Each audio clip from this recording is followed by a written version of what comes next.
I'm Reed Collins. Hare Krishna, Krishna Krishna, Hare Hare.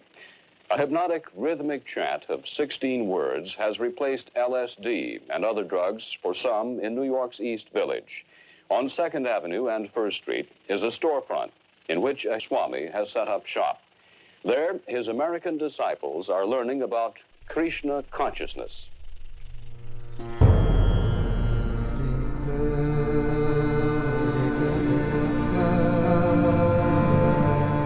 Someone told you the story, you wouldn't believe it.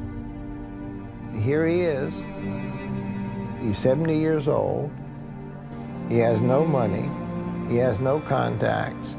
He has none of the things that makes for success. He's starting an effort, and it turns into an international movement.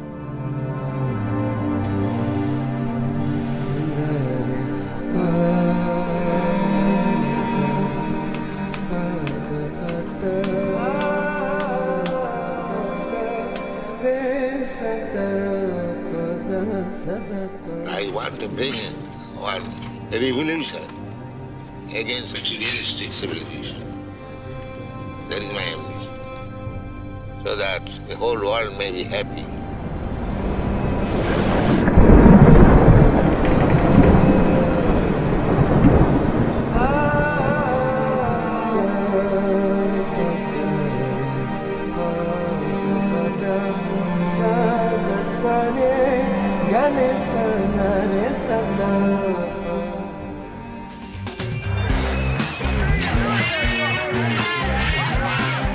Prabhupada came to America in an extraordinary time.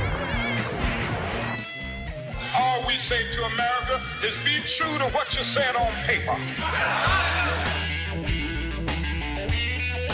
Everyone was questioning.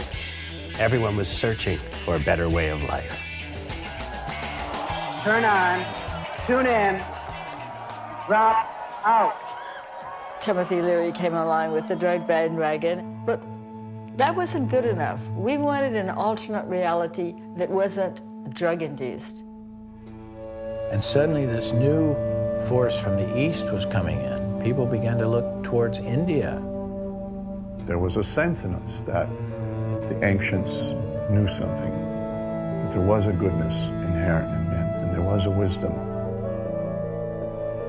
So Prabhupada got here right at that historical moment in time. He walked right into the middle of it. He was such a curiosity. I mean, just to look at him was just an amazement. Wow. He was a person that seemed to be experiencing a state of happiness that came from some place that they knew nothing about and never had any access to. And so they were intrigued. He says, this movement is meant to bring about a revolution in the life of a misdirected civilization. Prabhupada brought forward the great culture and the great teachings of those who came before him.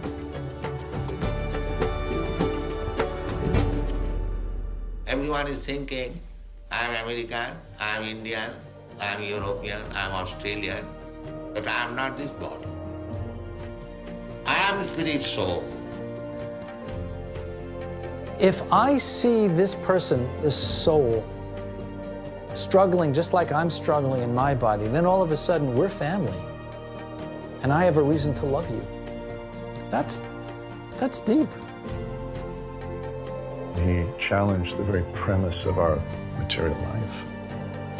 And for many of us, that was exactly what we needed to hear. Our mission is to see everyone become happy. We don't want to see that we exploit somebody else and I become happy. No. We want to see everyone happy, but they do not know how to become happy.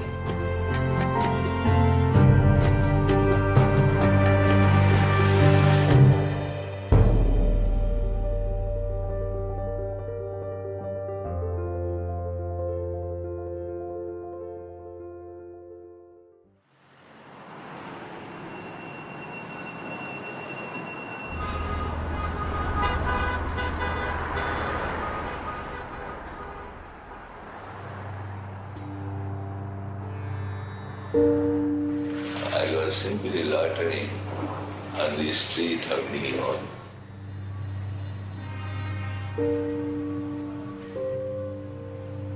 Seeing the Fifth Avenue.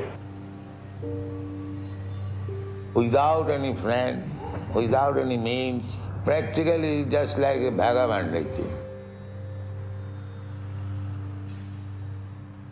Prabhupada was staying in an office building, moving from one office to another. Coldest winter in memory. The states of New York, federal disaster areas, 4 to 8 more inches tonight. He had no idea what snow would be like. He never saw snow. My ambition was to start temple here in New York. He was writing so many letters back to India, to industrialists asking for help or support. And he didn't receive one letter of encouragement or one letter of offer to help. Here he was, 70 years old, and he's a stranger in a strange land. Now that's a hamper. Something to be proud of. Hey, you're all right. What can I do? These people are after me and why that it is his sex and how they will accept it. How they will understand the philosophy.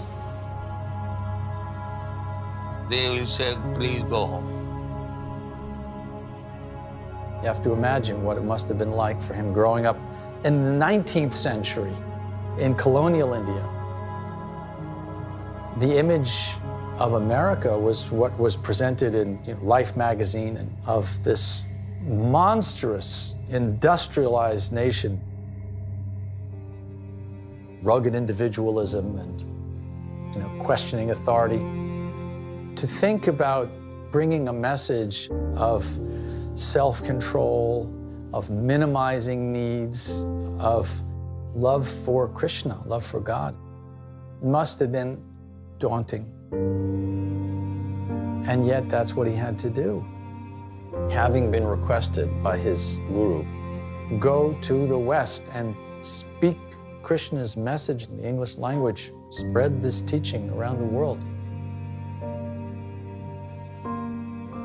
I took some of my books, Srimad Bhagavatam, and I was personally selling these books to the booksellers with great difficulty. New York is a very expensive city, but I'm not mad.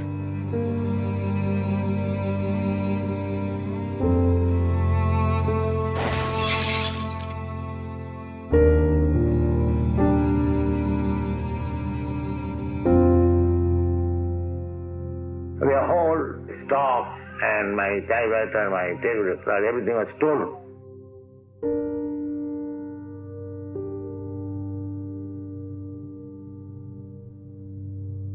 In this way, I became very much depressed. And I was going to the shipping company when the next ship is going to India.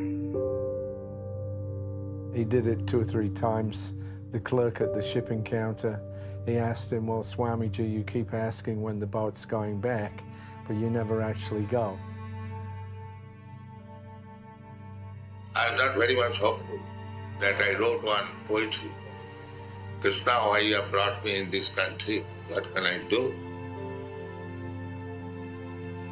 But because you have brought me here, must be there is some purpose. All right, make me dance as you like.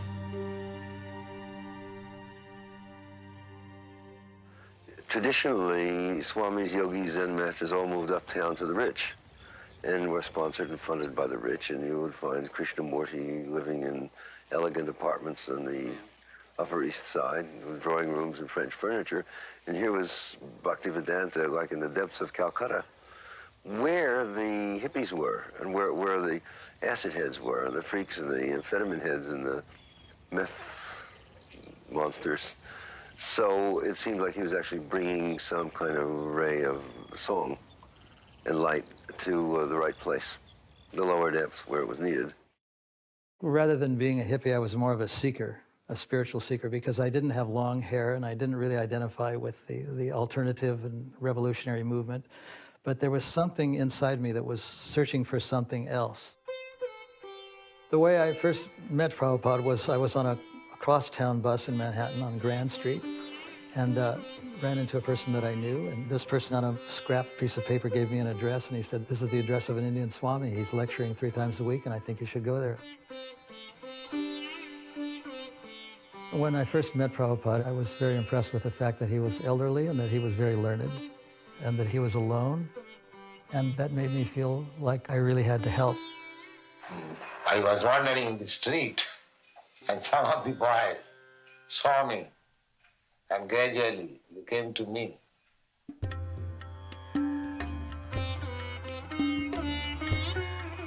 Then I asked Mukunda to find an apartment. I went to the newsstand that carries the Village Voice and I saw an advertisement for 26 Second Avenue. There had been a gift shop, Matchless Gifts. They were going to take the sign off the window. He told them, no, no, this is what we have is Matchless Gifts. There was usually not more than about 7 or 8 people there. And some of them were seekers and hippies and others were just coming to pick up on the vibes. And it was just kind of a motley assortment of people. I just came in and I was tired and they said, "If you're tired, go to sleep, lay down here." I mean, it's the first day? One thing which usually happens, those who come like this, they come and they just never go. Once you come, you stay. Because the Swami has something which you are looking for.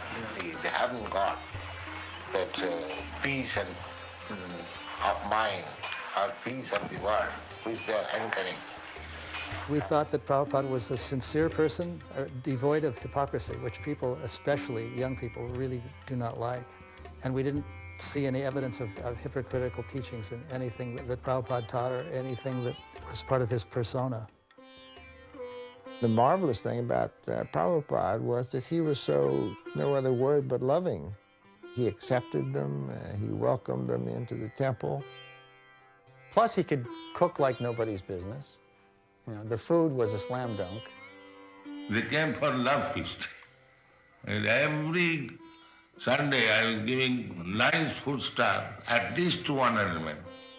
And daily at least 15, 20. I was cooking myself. So not only was it delicious and healthy, but it would be something even sacred. In the Gita, Krishna has told us what he wants us to eat, namely fresh fruits and grains. And so we have a very delicious meal here. It's very cheap. It goes a long way. It's quite easy to prepare. And we have a lot of fun. When the first love feast occurred in the Bowery, Prabhupada's demeanor was as a very affable and happy host. And he seemed to always be smiling and encouraging people to take more and more and more and more. He was like a friend, and he was giving a party, and it was his party, and he just wanted everyone to be happy. Prabhupada standing in line for the bathroom with the young men and serving them and washing the pots until someone finally asked after some time, "Maybe we could help you?" He put up with no nonsense, but he didn't expect them to be perfect. He expected them, if they wanted to stay, to make some effort. We're here to learn, and that's what we're doing. And we also, we have jobs to perform. We recently purchased a couple of mimeograph machines, and that's helping our printing. Most of my students, they were under the spell of this LSD, but they are given up everything. They don't eat meat, they don't want wine, they don't want cigarettes, nothing. Prabhupada laid down the law. If you really want to progress in spiritual life, this is the bare minimum. Live a clean life, chant every day, and you'll see the results. My mission is to preach the philosophy of chanting Hare Krishna. This transcendental vibration is equally appealing to everyone without any question of language, nationality, creed, or caste, because it is coming forth from the depth of the soul.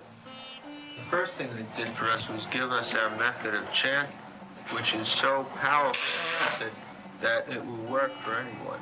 If I meditated on the word Raymond, that wouldn't be the same at all.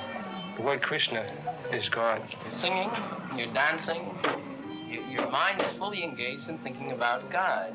And what more can there be? This is the full aim of any kind of yoga. Anyone who chants Hare Krishna, have you got the whole chant? Hare Krishna, Krishna Krishna, Hare Hare, Hare Rama, Rama Rama, Hare Hare.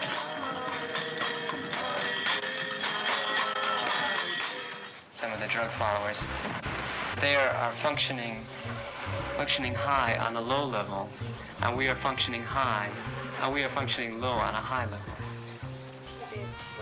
You get that? They're functioning high. They're this feeling, this sensual. We had no idea about anything. Looking back at what we were, and the kinds of people that Prabhupada was trying to spread this movement through, I mean, we were a sorry bunch. There was some arrangement for my going to England after my college education to become barrister. My father refused, no. My father wanted me to become like this. Know everything, what is going on. He never wanted me to be a worldly man, earning money. He never wanted.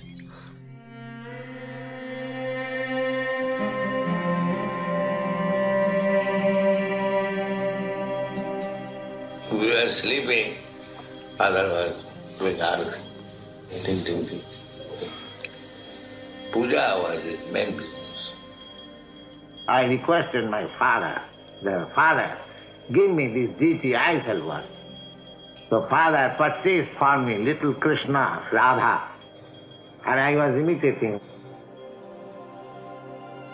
We are taught that the grain of rice is not man-made. It is sent by God. It is God's mercy. This is not controversy.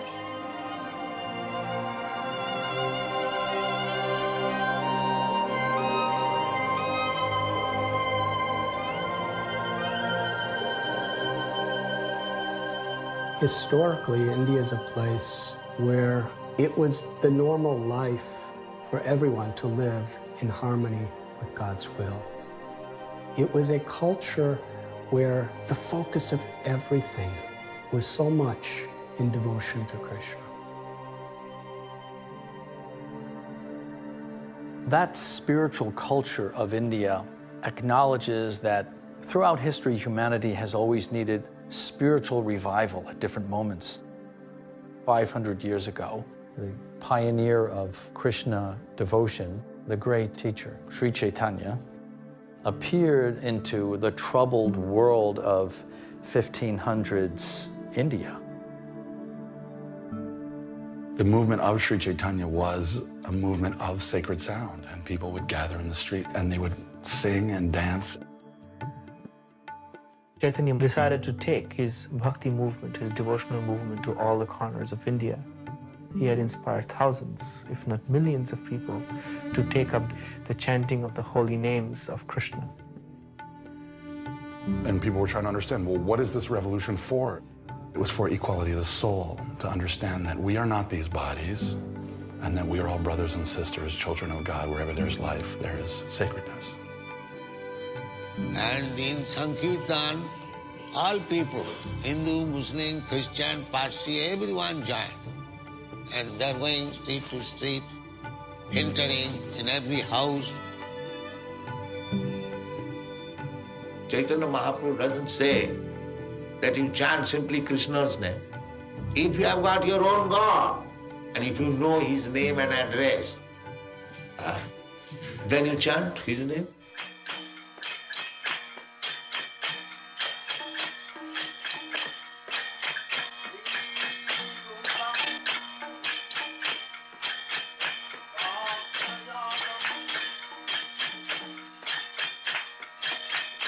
Then Prabhupada did something unusual for America. He decided it was time to take the chanting and the music and the dancing out onto the streets as Chaitanya had done 500 years earlier.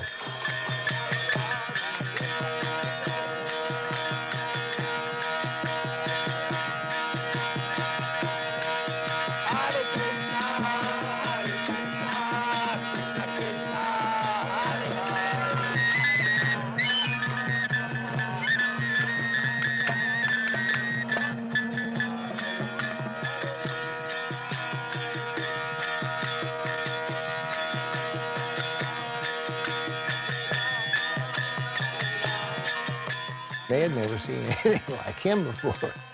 He was a phenomenon that they had never encountered. He looked like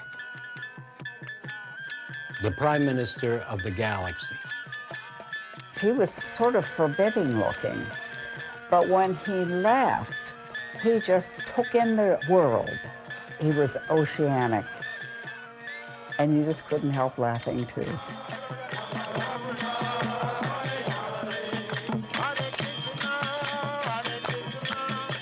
He didn't even have a proper drum or anything. He would just, whatever he had, just bonk on it just to make a little sound to keep the rhythm. But he had the name. He chanted with so much faith that it just drew a universe of people to him. At first I heard the symbols, the hand symbols, and I started to follow the sound until I found where they were chanting. And I was struck with wonder that this is extraordinary. This means I don't have to go to India to get a mantra. Here are these ecstatic monks bringing the mantra to me for free.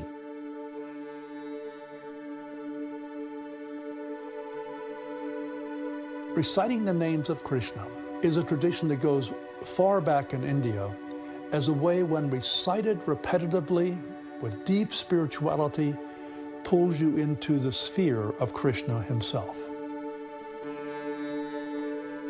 He understood what could happen if the chanting of Hare Krishna made its appearance on a world stage. If they take to these chanting, transcendental vibration, the mind will be clear, and they see their actual identity. It's a cleansing of the collective consciousness of society that can unleash all kinds of amazing transformations. The New York Times took a photograph. The caption was, "Swami's flock finds ecstasy in the park." Prabhupada said the Times of New York was the most important newspaper in the world. This article marked the beginning of my movement.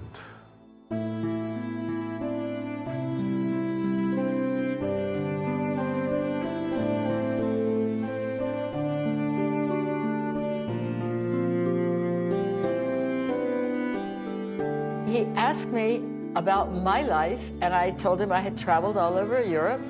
He looked at me and he said, "Oh, you're so young and you've traveled so much?" And I said, "Yes, Swamiji, but none of it made me happy."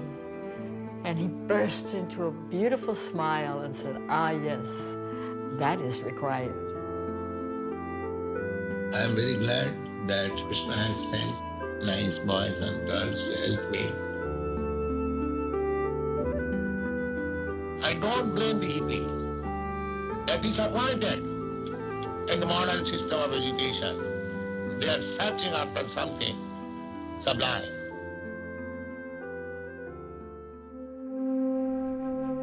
The thing that's extraordinary about the 60s is that there were so many things being thrown into question. The world's in a desperate place. We're destroying the planet. We're destroying one another. There has to be some other solution. As a young man, Srila Prabhupada was looking for that. He was a Gandhian.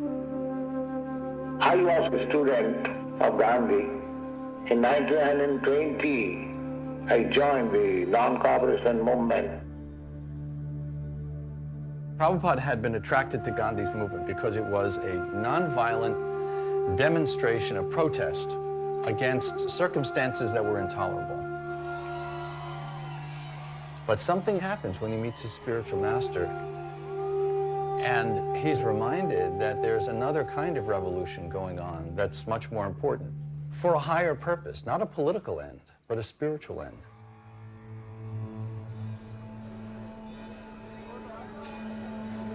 In 1922, I was taken to Bhaktisiddhanta Saraswati by one of my friends.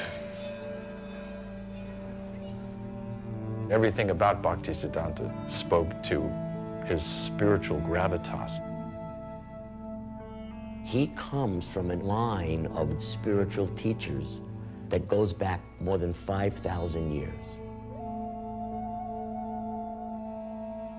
Bhaktisiddhanta Saraswati's core message was, you are the soul, the consciousness animating the body with life. And what is the nature of that life? It's eternal. It's fully self-aware and joyful, blissful.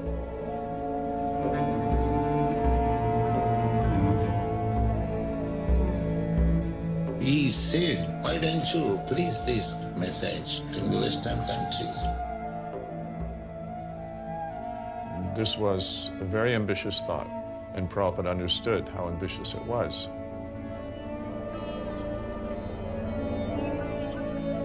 I talked with him, we'll hear your message. We are dependent country, subjugated. Bhaktisiddhanta Saraswati refuted my argument. This so-called nationalism or anyism, they are all temporary. The real need is self-realization.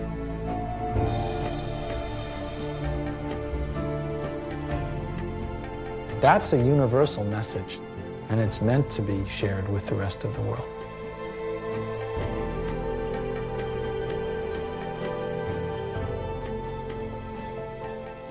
I was so much struck with wonder, I could understand that here is the proper person who can give a real religious side. What is an epiphany? What happens that something completely transforms a life?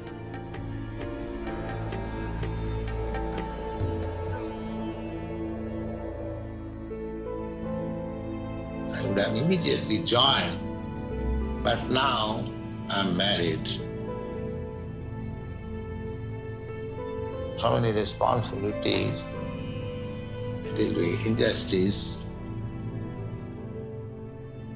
But I accepted him as my spiritual master in my heart.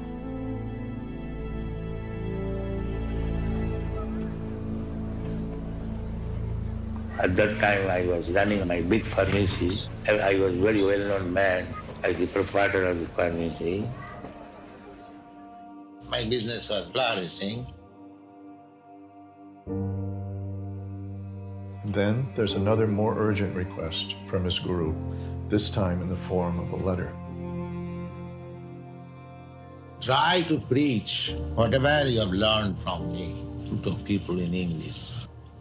That will do good to you and to the people to whom he shall preach. That is my instruction.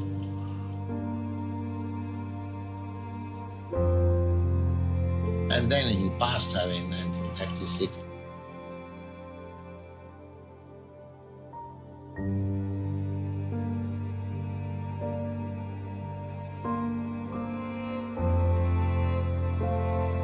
The stakes were now raised.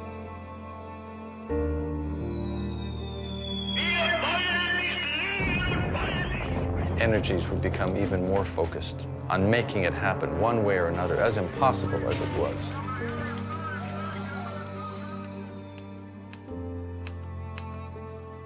I started Back to Godhead magazine, 1944, on the birthday of Bhaktisiddhanta Saraswati. The articles that he wrote analyzed how human greed had led to World War II, how conflict between peoples and between nations can be traced back to spiritual ignorance.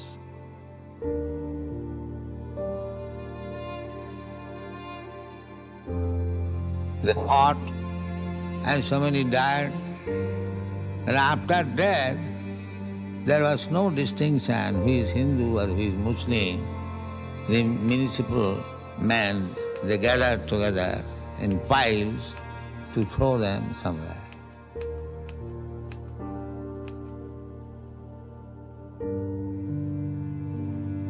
Sometimes I was dreaming. My spiritual master, he is calling, and I was falling.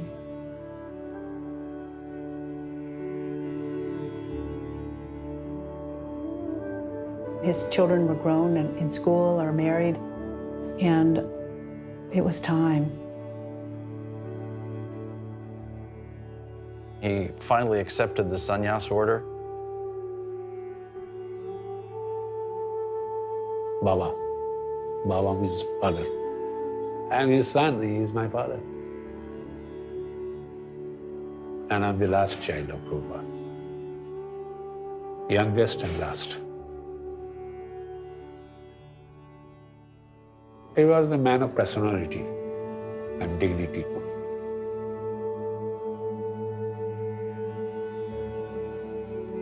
I was stunned and I was shocked at that time when I heard it. That my father is living.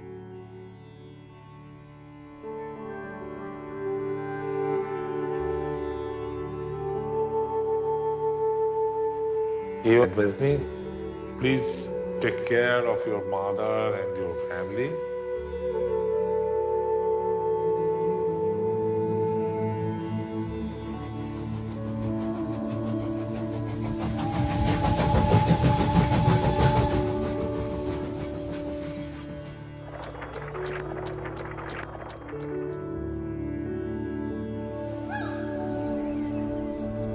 Going to Vrindavan was a way of harnessing energies.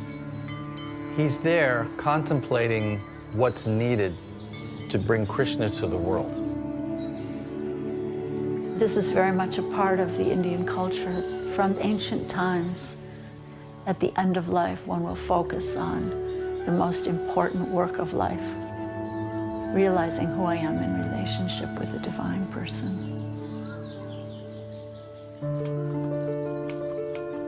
It was an intense period of writing, getting those first 3 books of the Srimad Bhagavatam published.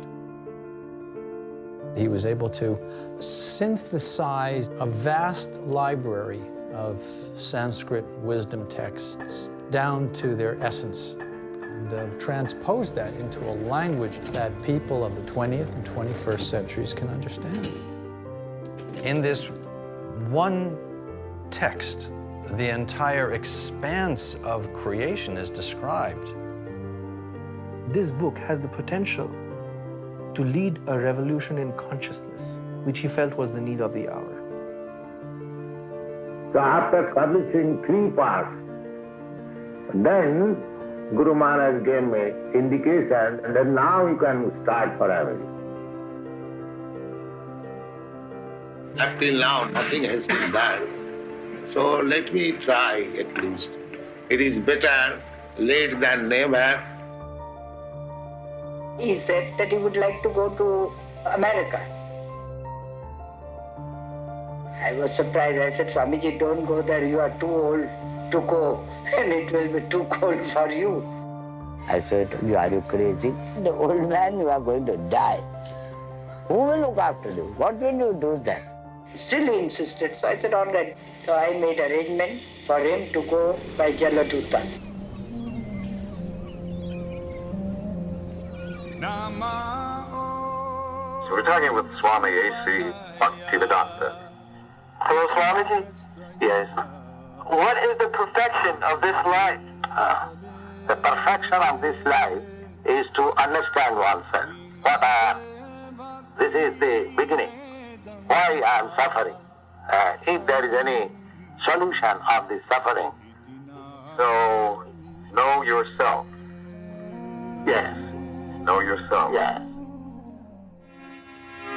Do you know the Hare Krishna chant? No, go ahead. Hare Krishna, Hare Krishna, Krishna Krishna, Hare Hare, Hare Rama, Hare Rama, Rama Rama, Hare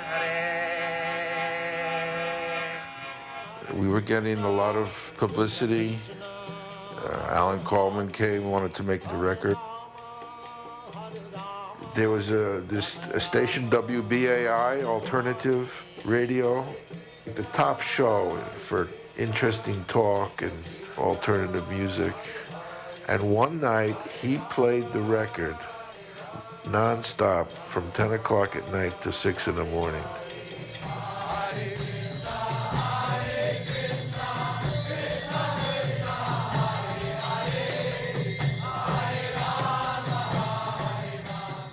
Part of the radicalness of Prabhupada's mission was really upsetting the social apple cart by sending students into the streets to chant and dance. That's not considered normal behavior. And yet, it's gripping. You can't remain indifferent.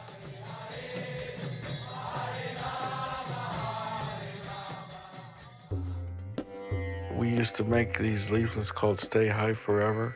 People really got a kick out of those. People would look at that and say, wow, he is high. He's so high, he's trying to keep himself down just from the mantra. More and more, these young Americans, they came to me. Then I registered this Krishna Consciousness Society in 1966. If you can think about what you might call chutzpah, this was incredible. Incorporating an international society when you're living out of a storefront and you have no resources whatsoever. They didn't have any idea what he was doing, and he assured them, well, this is what we're going to be. And he would turn the globe, and he was studying all the countries of the world. And sometimes he would say, Brahmananda, you shall go to Russia. Gaursunder, you go to Japan. And his plan was to send people all over the world. But you have to realize, we only had about 12 teenagers. So he was looking into the eyes of each one of us, saying, I want each one of you to open a temple somewhere. And at that time, I was so young and so impetuous. And I was only 16 years old. And I just said, even the girls? Prabhupada looked at me and he said, there is no difference between the boys and the girls. When you are teaching Krishna consciousness, there is no difference. When I was leaving for the West Coast, I was walking out the door, Prabhupada said, just while you're in the West Coast, try to start a center. And somehow that simple phrase rang in my mind over and over again. A car pulled in, and it was Michael and Jan. They had just driven out from New York. And the reason they came was to tell us about this Swami they had met. They thought I was pretty cool because of the way I was after I had met the Swami and I had taken initiation. So they got enthusiastic and decided to help found a temple in the San Francisco area because they were involved with Ken Kesey and the movement that he espoused.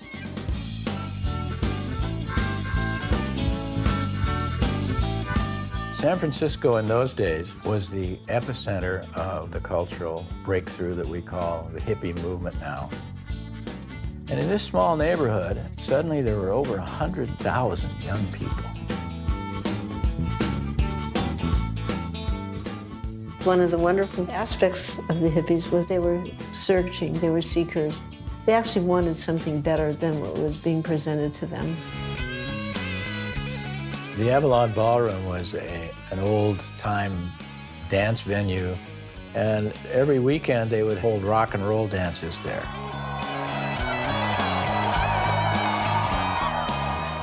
The rock dances were phenomenal. They were inexpensive, great performers, and we all knew each other.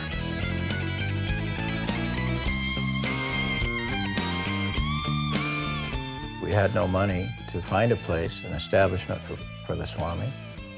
If the Grateful Dead would agree to do a charity concert with us, then we could raise the money. We were able to actually get these great bands together to donate for free. So we sent tickets to the Swami to come from New York. The Swami comes down. Ralph, the dog, is running around. Immediately we see this person. He is so different than anybody we've ever seen. He wasn't an old man to us. He seemed so fresh and young and youthful. It became a very big event. It was called the Montreux Rock Dance, and Timothy Leary came. And with Allen Ginsberg there to introduce him, it was the perfect setup. We were afraid the Hells Angels were going to trash us, so we made them our security.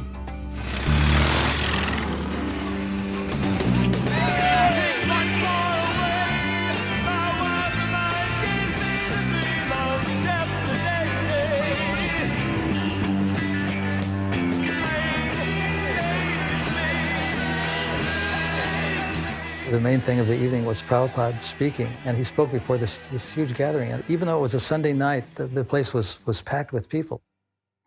Hare Krishna, Krishna Krishna, Hare Hare. If we chant this vibration of transcendental sound with devotion and with attention, that is the highest type of meditation and yoga. And then all the bands came on stage and started out spontaneous kirtan. It was like electricity through this hall. Everyone felt it. I could see that he really liked it. He loved it. He was into it. He saw that small speck of seeking in everyone in that room and made it very big. Oh, my estimation of the Swami increased a millionfold.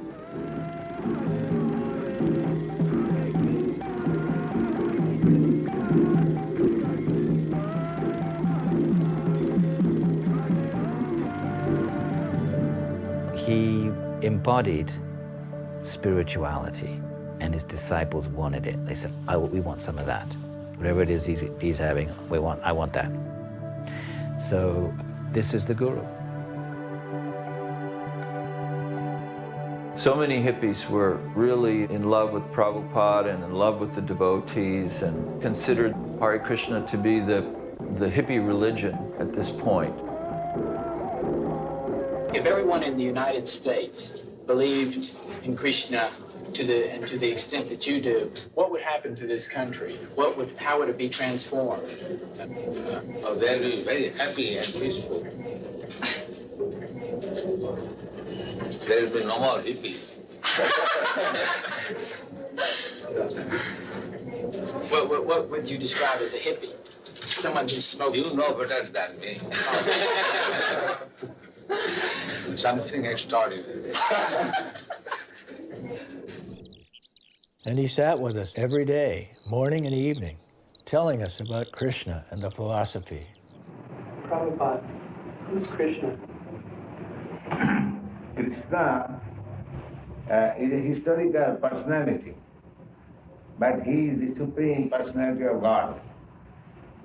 Sometimes people object that God cannot come as incarnation, but we don't agree to that point.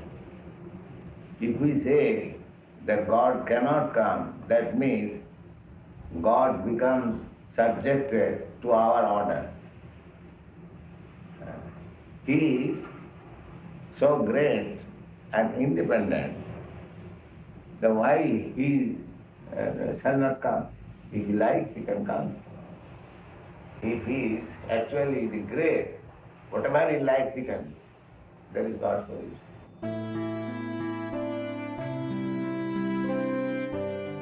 We had a wonderful life there. It was just wonderful. It couldn't be any better. It was as good as it could get. I mean, it was like a family.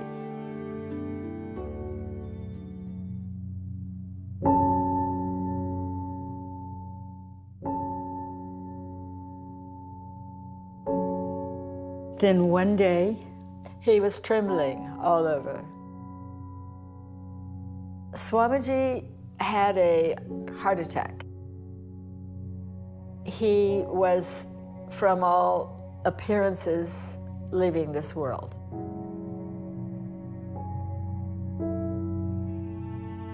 And so the devotees were fervently praying all night in San Francisco, all night in New York. We were praying to Krishna, please don't take him away.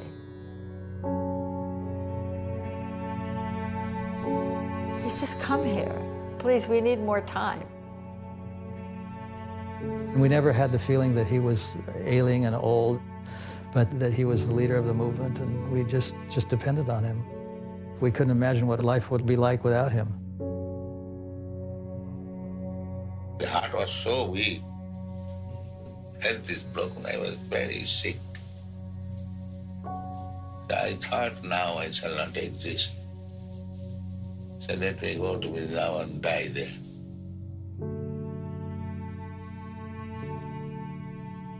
We were really distraught because we felt if he goes to India, he's going to stay there. And we didn't know what to do. So Srila Prabhupada told us, just go on chanting Hare Krishna. We will be all packed up together. You will be chanting here, and I will be chanting there, and this vibration will circulate around the planet. And he turns to the picture of Bhaktisiddhanta and says, here are a bunch of people, they're not completely trained in our theology and practices, but they're very sincere and they're very enthusiastic. This is your movement, they are your people, please take care of them.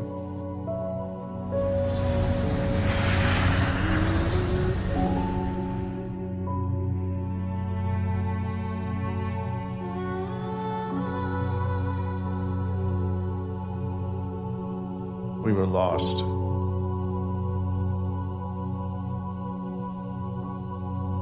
We just couldn't accept the idea that he might never come back.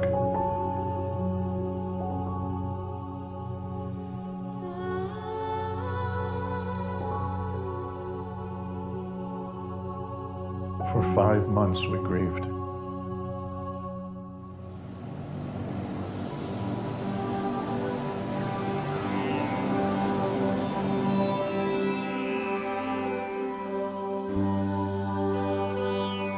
Then we received word that Prabhupada was better.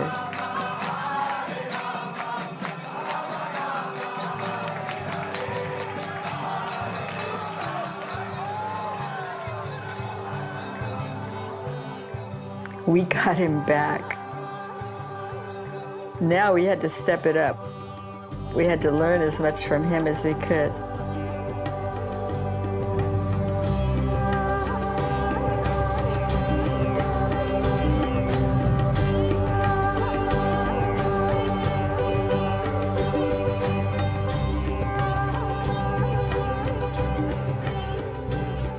From the outset, our intention had been, let's do something really big for Prabhupada. And there wasn't much bigger in 1968 than the Beatles.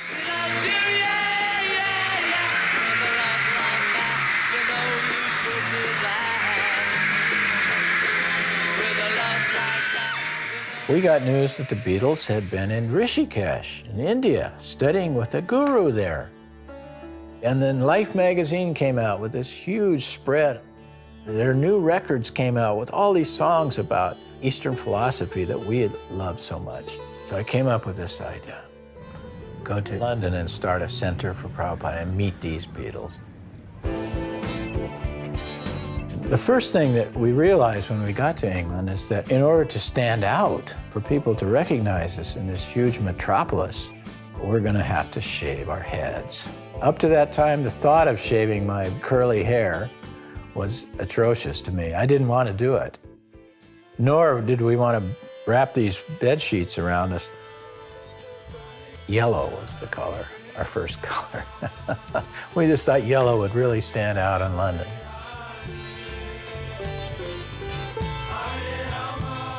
We named ourselves Radha Krishna Temple, the rock group. We began getting engagements at rock concerts.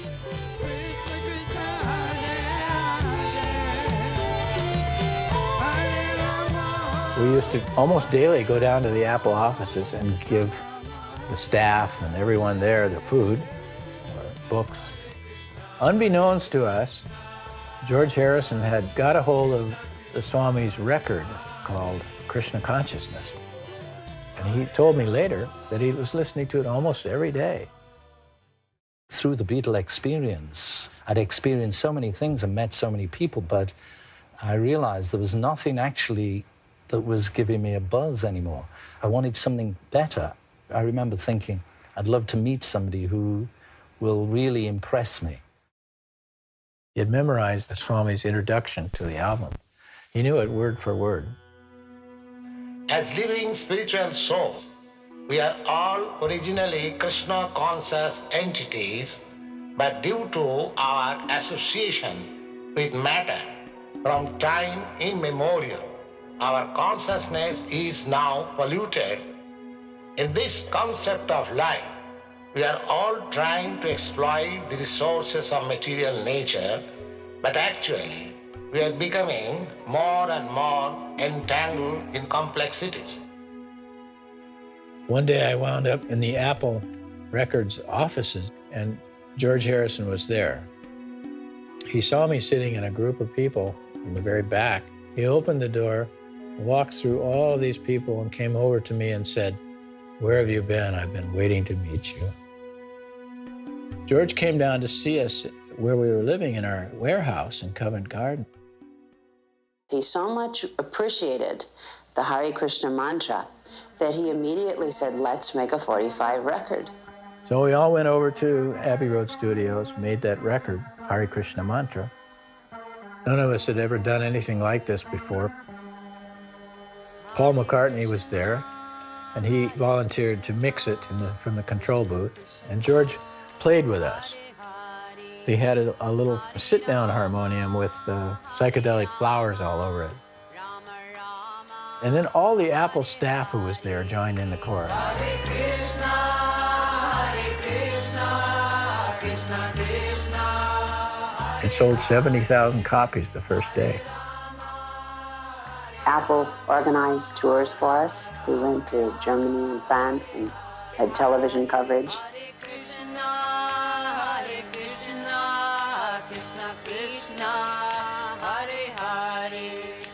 The Sunday Times wanted to do a feature on us, and we were able to send a report back to Srila Prabhupada with the headlines, Krishna Consciousness Startles London.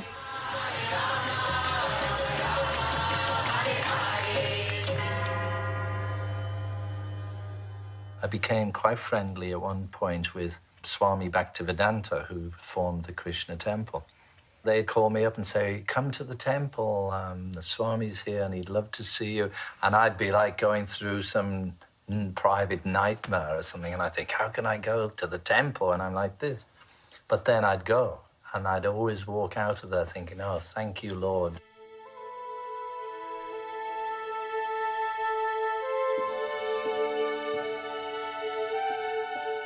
And he said to me at a certain time, I want to do songs for Krishna.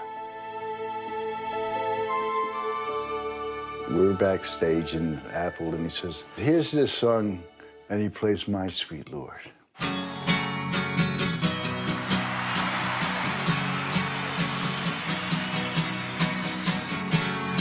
Krishna.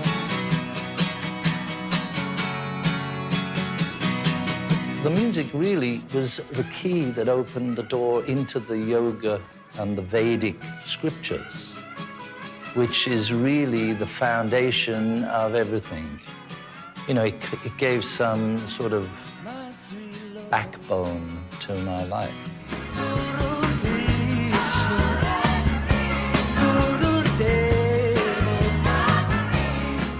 Krishna said, there's no time when we didn't exist, and there'll be no time when we cease to exist. The only thing that changes is the body.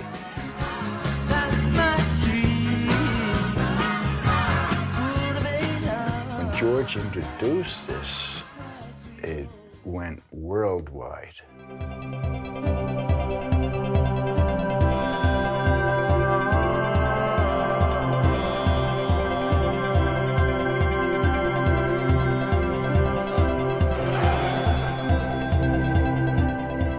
Life was an adventure.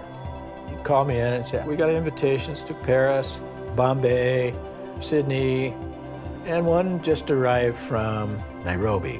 Where do you think we should go? By then I knew to say the wildest place. I think we should go to Nairobi. I was thinking the same thing. He always wanted to go where there was least development, where he could contribute the most.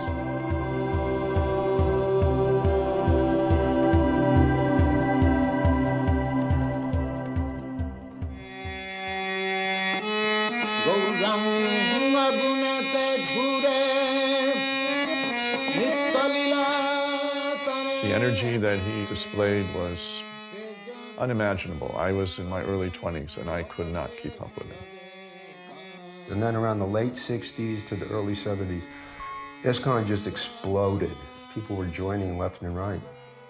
And one just arrived from Nairobi. Where do you think we should go? By then I knew to say the wildest place. I think we should go to Nairobi. I was thinking the same thing. Prabhupada would be receiving mail from The intensity and the urgency and the compassion that comes through every single Much population. You're in first class tonight. So you can go through any religious process if the goal is attained, that you understand what is God and you try to love Him, then your life.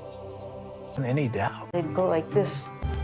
Centers. When they distribute a book, that the money's going to Bangladesh.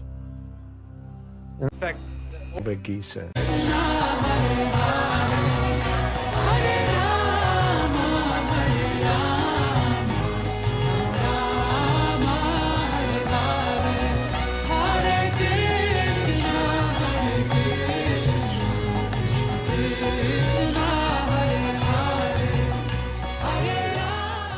There was never a day that just didn't astonish me. And there was never.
Wasn't good at very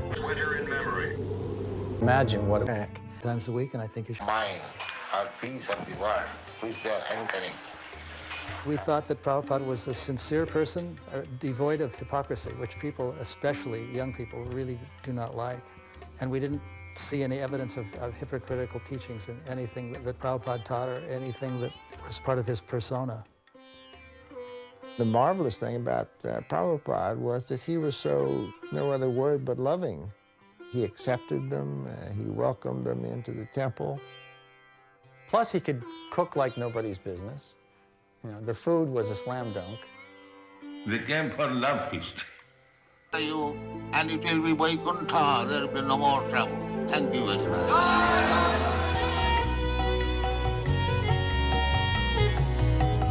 Prabhupada believed that Krishna's love would supersede any obstacle. The idea that God's love is more powerful than anything else and that it will come like a tsunami down the street.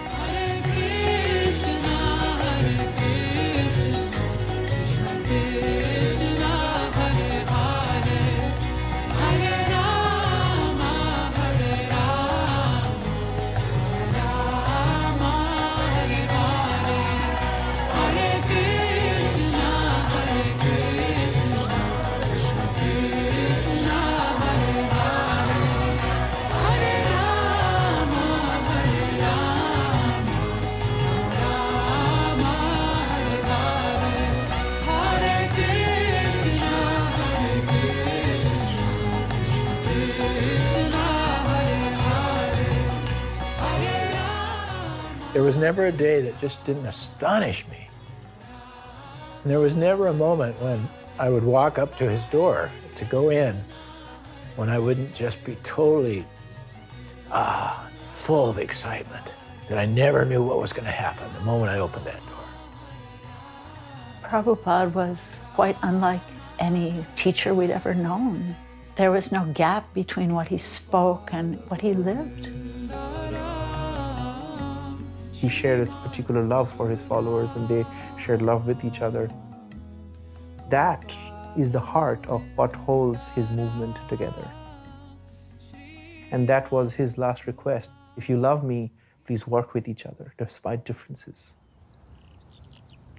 My dear boys and girls, my warning is already there.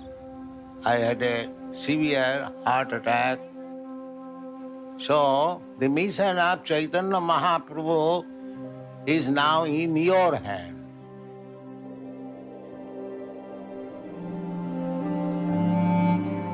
Here I am sitting, but my heart is always hankering after the now on that sacred place.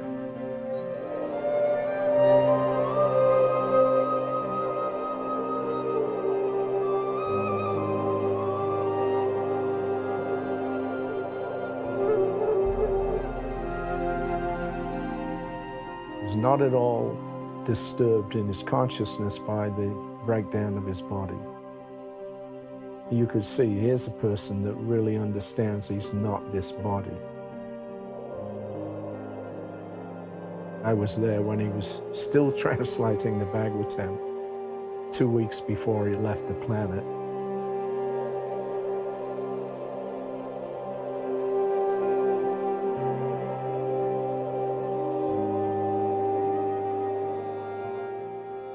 We have got our eternal life, and in eternal life,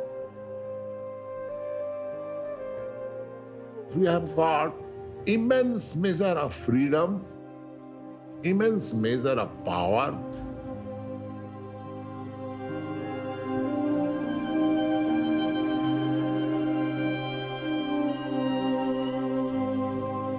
I came to your country single-handed with these pair of symbols. Now, you are so many chanting Hare Krishna. That is my success.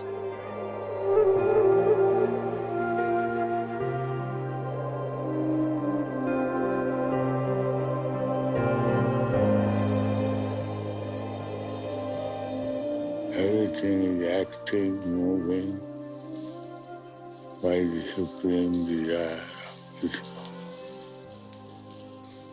This consciousness is Krishna consciousness.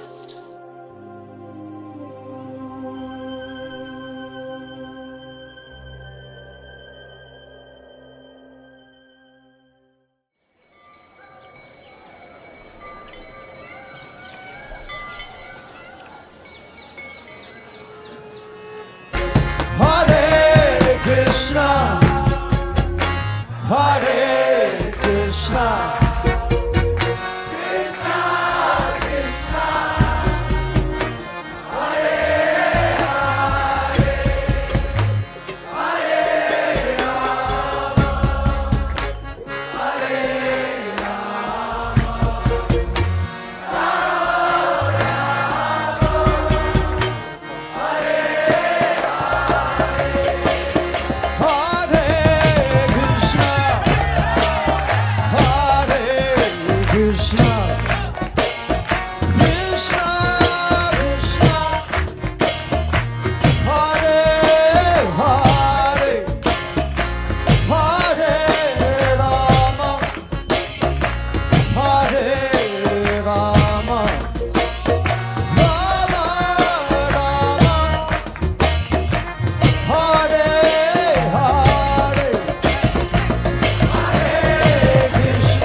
Krishna Krishna,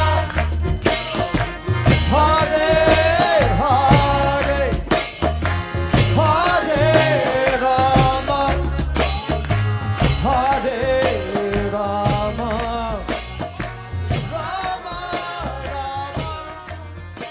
His followers, and they shared love with each other. That